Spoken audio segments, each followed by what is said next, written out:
hesitation, not about the material, about the quality of the screenplay, which is wonderful, but was it intimidating at all to play someone so significant in British history and so recent in memory?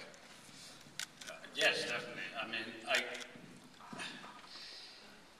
there are degrees of this, of course, and how familiar the character you're playing is, but there's always an added sense of responsibility if you're playing somebody who lives or lived, especially if they have living relatives, especially if they're remembered.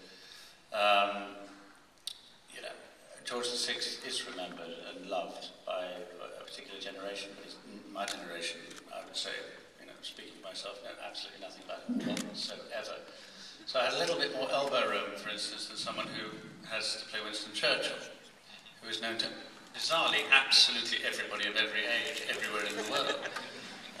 So this whole tension you have between how much you impersonate and how much you supply of your own, I would say you've got less room to manoeuvre in a part like that. So it wasn't really that.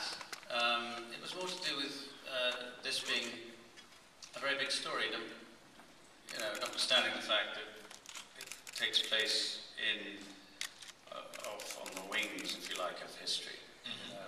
With the obvious Edward and Mrs. Simpson being the great A plot.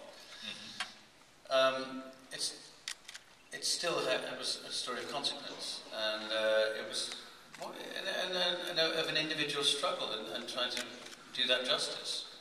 Try to do justice to people who struggle with debilitating speech problems.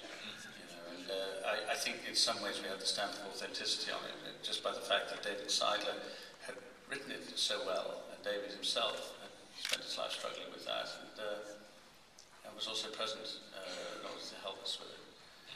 But I just, unlike these packages arriving on doorsteps and years of so, I just got a phone call a few days before shooting, I think, probably.